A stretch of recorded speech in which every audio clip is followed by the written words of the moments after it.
Baik, Assalamualaikum warahmatullahi wabarakatuh. Untuk hari ini kita akan memulai kuliah dengan materi nilai-nilai Islam dalam konsep hukum keluarga, hukum tanah, dan hukum delik adat.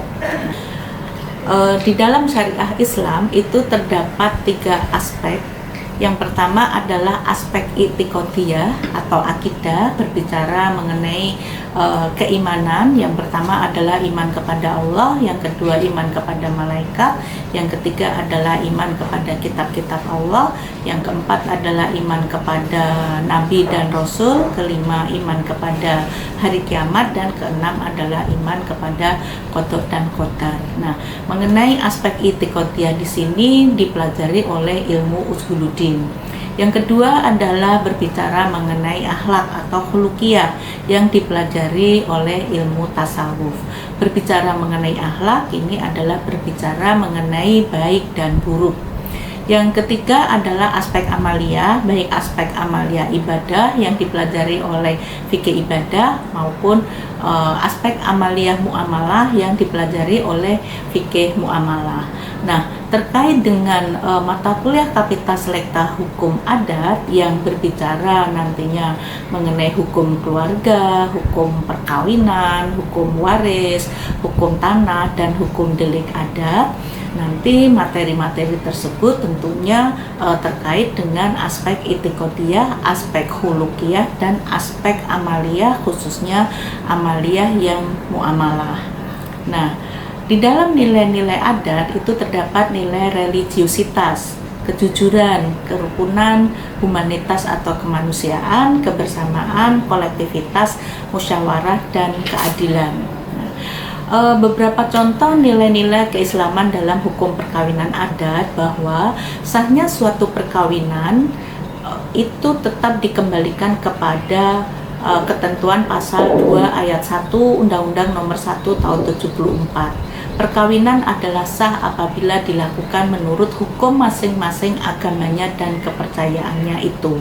Jadi, mereka-mereka yang melakukan perkawinan adat, pasangan suami istri itu harus kembali kepada hukum agama masing-masing. Misalnya bagi mereka yang beragama Islam, maka syarat sahnya perkawinan adalah sesuai dengan rukun dan syarat sahnya perkawinan. Misalnya ada 2 calon mempelai yang beragama Islam, ada wali nikah, kemudian ada saksi, dan ada ijab dan qabul. Nah, yang kedua, di dalam perkawinan adat itu pun sejalan dengan perkawinan menurut hukum Islam bahwa di dalam perkawinan itu dilarang adanya perkawinan sedara. Hal ini sesuai dengan ketentuan Al-Quran Surat An-Nisa ayat 23. Nah, semua sistem hukum perkawinan baik adat Islam maupun Barat itu dilarang dengan tegas adanya perkawinan sedarah atau perkawinan incest. Nah, khusus untuk hukum waris itu salah satu syaratnya adalah antara pewaris dengan ahli waris itu ada hubungan darah atau hubungan perkawinan. Nah, dalam pembagian harta warisan itu terdapat asas ijbari, asas bilateral, asas individual, asas keadilan berimbang, dan asas kematian.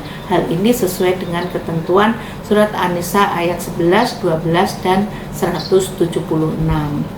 Nah, di dalam hukum perjanjian itu terdapat asas-asas yang sesuai dengan prinsip-prinsip hukum Islam, yaitu asas kebolehan, asas kebebasan berkontrak, asas konsensualisme, asas pacta sunt servanda, asas kemaslahatan, asas kemanfaatan, amanah, dan asas keadilan. Nah, di dalam nilai-nilai religiusitas dalam hukum adat itu tidak bertentangan dengan nilai-nilai keislaman di dalam hukum perjanjian adat maupun hukum perkawinan adat maupun hukum waris. Demikian pula dalam penyelesaian sengketa hukum tanah maupun penyelesaian sengketa hukum delik adat.